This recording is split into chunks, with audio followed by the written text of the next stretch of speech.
छठी मैया हर साल कोसी हम भरनी, तब काहे रउआ हमार दुख नाही हरनी।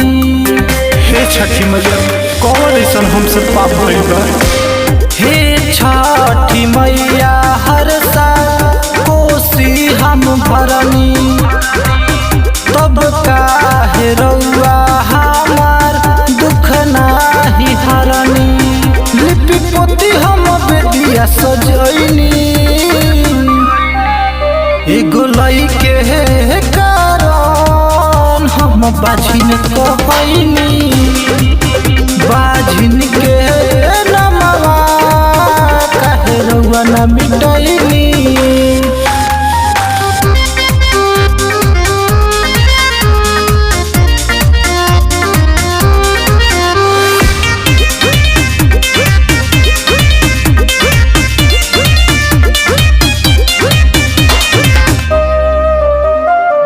सब कुछ भरल बाटे एकरे बयास हो, तब काहे छठी मैया कैलू निराश हो।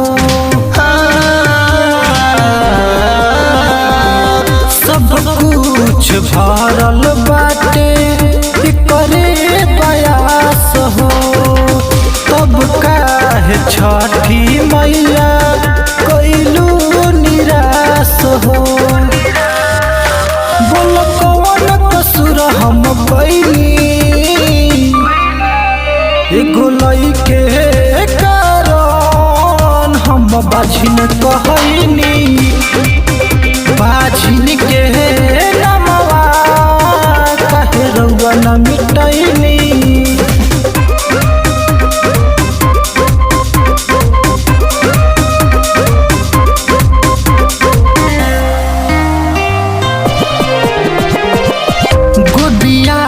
लागल बाटे सबके नजर हो, सोनू सम्राट ताना मारे घर भर हो। हे माई अब परिवार का हमारा से ताना निकल सहा। गोदिया लागल बाटे सबके नजर हो, मिथिलेश मोनू ताना मारे घर भर हो। नहीं दया छठी माई रउआ कैनी,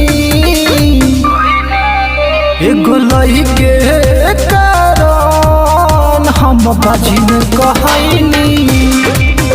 बाझिन